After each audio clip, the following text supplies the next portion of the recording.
We get back into peak Gachiakuta episode 16. At the start of this episode, we get to see Kathoni using her portals to check up on everyone in her fight setups. But there is something very important here. While she is looking, we can't physically see it, we just hear her talking to herself. Why in the world would he tell them that? Immediately after, we're thrown back into the Santa Boys, where we have Dear Santa staring off to the enemy in a very mean, nasty look. At the same time, you got Bro Santa trying to get him to calm down. Things get quite interesting here. Bro Santa just wants to get out of here, but we have the enemy who is taking some sort of interest in Dear Santa, and it's sort of like a taunt. So I'm hopeful that I'm not the only one that kind of finds this weird. The enemy asks about Dear Santa and his age, which Bro replies that he is 10.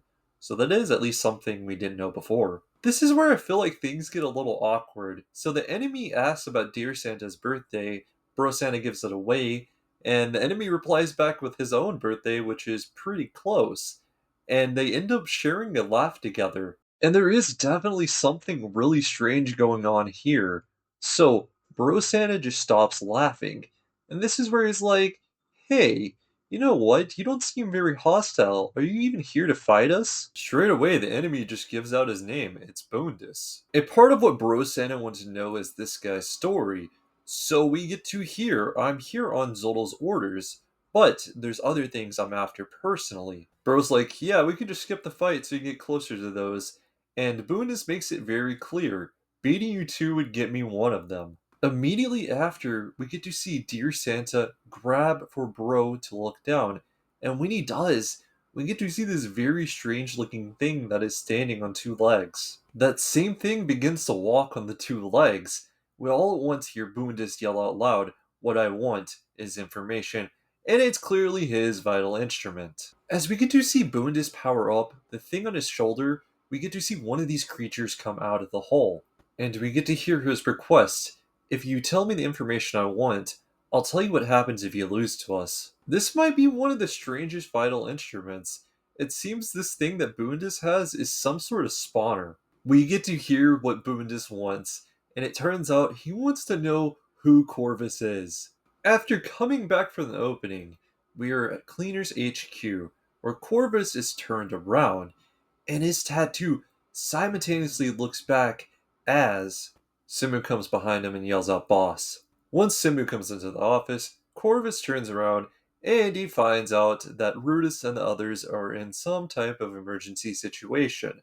So, something to note, it's very odd that he's so chilled back knowing this information, and also, Simu calls out that he's not wearing his choker, which I guess he usually doesn't do, so it's hard to get a hold of him.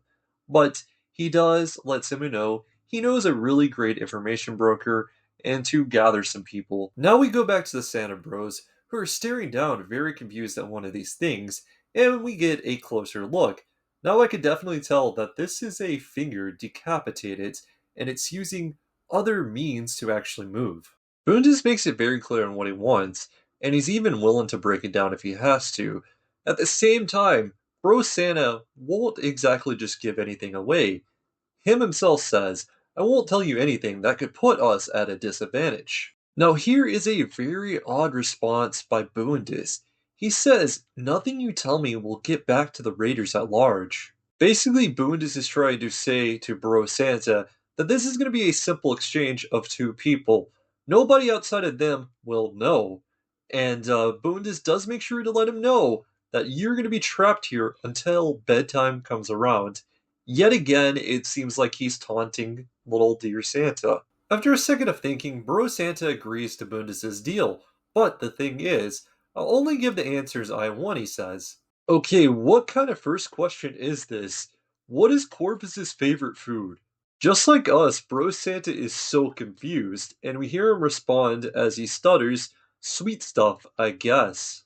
After hearing the answer, Bundus's eyes beam even more, and he asks the next question. How old is he? This is where things get really funny and sad at the same time. Bro Santa doesn't know, and this spins off more questions, which Bro Santa can't even tell him. He's like, I don't know. After a flashcard of like a jillion questions that Bro Santa couldn't answer, we get to hear him thinking to himself, He didn't plan for this. He wanted to get out of this as quick as possible. At the same time, he looks over to see Dear Santa starting to get restless. And it's really cute. Bro Santa is trying to protect Dear Santa from all this, and he's just stuck in a hard spot. That's when Boondus has it figured. I see what you're trying to do. We see Boondus jump down. Now it's my turn. If your side loses, we're going to serve you up to a trash beast. My goodness, Boondus hits it. So he says, I don't know if you've seen it, but we raiders have managed to successfully cultivate a few trash beasts. And this is the same exact thing that Cathoni heard from the beginning of this episode. Now we go back to Bro Santa, who's kind of talking over to Dear Santa about how he was just given this information for free. But Boone just cuts in. No, he got more than enough. Now he knows that Corvus is in fact human just from the food that he likes. And he goes on to say, I understand him very well now.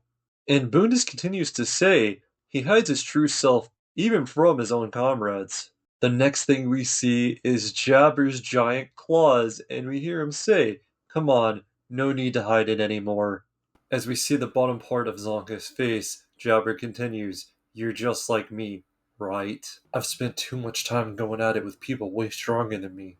Now average folks can't stop me unless I hold myself back. When I'm going all out fighting and fighting and fighting and fighting, but still can't win, that's when I feel most alive.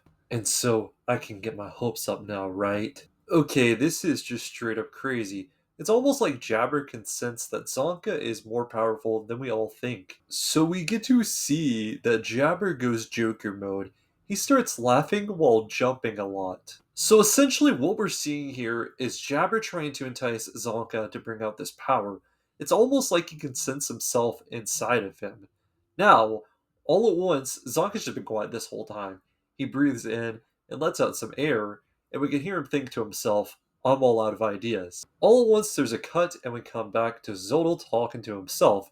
You can tell from the trash that falls from it. Wait, so this might be actually his reasoning for wanting to go to the spear. And as I continue, that the spear is a place of abundance. It's almost like we're lost in one of his dreams. And it's almost like dots are being connected, and the question being asked to himself is why do we have the same look in our eyes, speaking of Rudo? Even with their differences, Zodal is realizing they may have some similarities. We hear him finally speak to Rudo. Jabber told me that you and I smell the same. Turns out this is one of the main reasons he wanted to meet Rudo himself. Rudo finally speaks up, and he has a pretty good point. Why couldn't you just talk to me like a normal person? Even without you, Rudo knows this is what he wants. He wants to punch all those people on the spear anyway. As Rudo denies this, Zodal ends up going off topic, it seems, but I feel like there's something coming.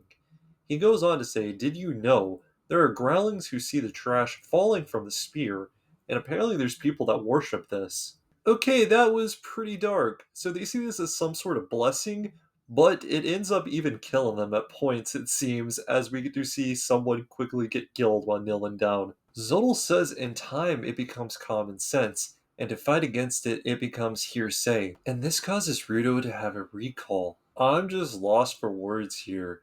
He was basically calling the system like a toxic Zodal was. And then suddenly he says the only solution is a shock, and suddenly he eats a cockroach that he picked up off the ground and was handling this whole time. Okay, this has to be a foreshadow alert. So, after Zoldo gets done eating this cockroach, he tells Rudo that the shock actually already happened to him against the fight against Jabber.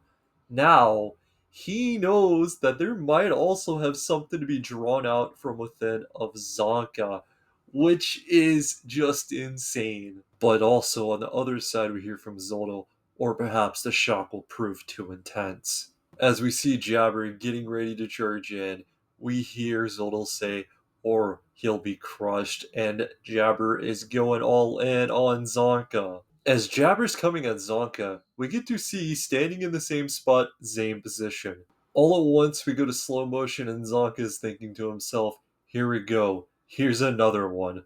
One of those natural talents. And what's quite interesting here is Zonka actually thinks quite differently.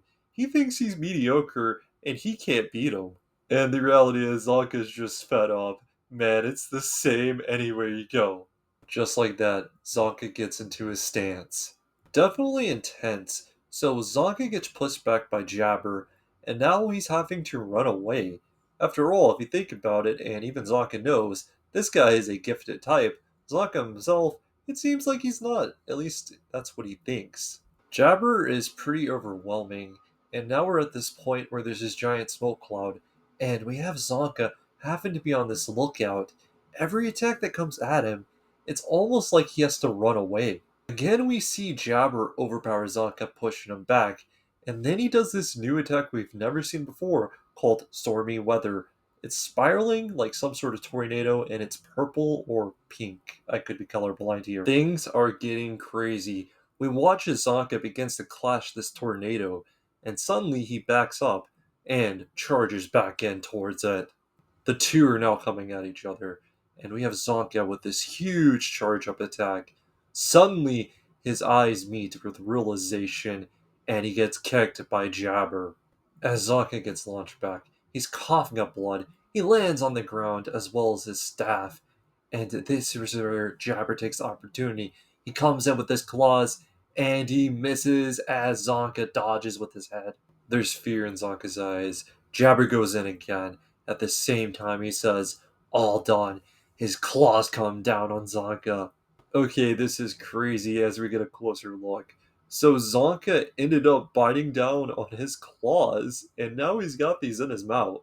Zonka doesn't give up.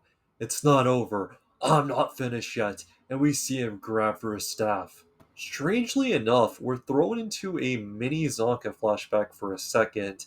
He's right behind someone that appears to have white or gray hair. It's very short, and they're holding a sword.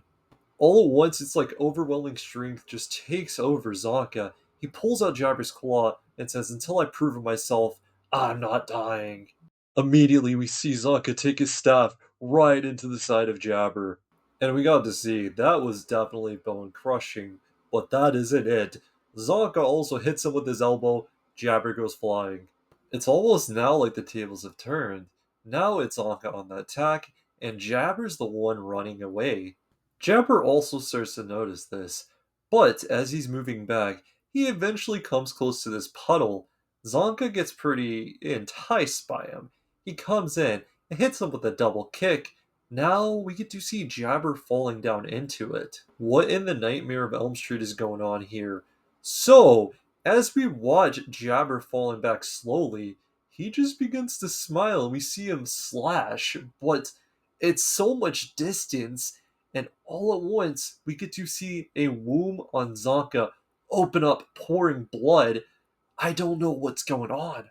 As we see Zonka fall down, Jabber lands perfectly. He reveals that actually what we just seen just now was that Zonka hit his left claw, and when he's in all-out mode, his left claw can hold up to 3 of the most recent toxins. Okay, this is an insane ending here. So we get to watch as Zonka is just sitting down there in pain. Jabber seems to be confused. You would rather be crushed by stuff? Suddenly, we see Jabber just put his claw straight into him, and we can assume that he injected him. At the very end, though, this is where we get to see Zonka's staff lose its light. Could it mean he's possibly dead? I hope not. This is a awesome character, dude. Okay, crazy cliffhanger, but I wanted to come to something. So we saw as Zonka all at once turned around the fight against Jabber. To me, it felt like Jabber was wanting him to at least take the lead. I think he's trying to draw something out of him. We don't know why, but I feel like all these different raiders have some sort of main objective of their own, along with this big giant thing that Zola wants himself. I mean, they are evil, and most evil villains have their own plot lines, at least it seems. That's something we do at least get to hear from Boondist, who wanted to know some information on the boss. But coming to that, I need to know more about the Santa Bros. They are so mysterious, especially Dear Santa. Quiet. He's only 10 years old, which I thought he might have been older using the pacifier as his tool, but apparently not. Maybe We have Bro Santa being like his big brother, or I guess his daycare. Like that is his daycare owner or whatever. Pretty sick though. Pretty sick episode, and if I had to rate it, I'm gonna say it's a nice 9.4. Tell me what your guys' thoughts are on Gachiakuta episode 16. I hope you stay safe, and until next time, peace out, guys.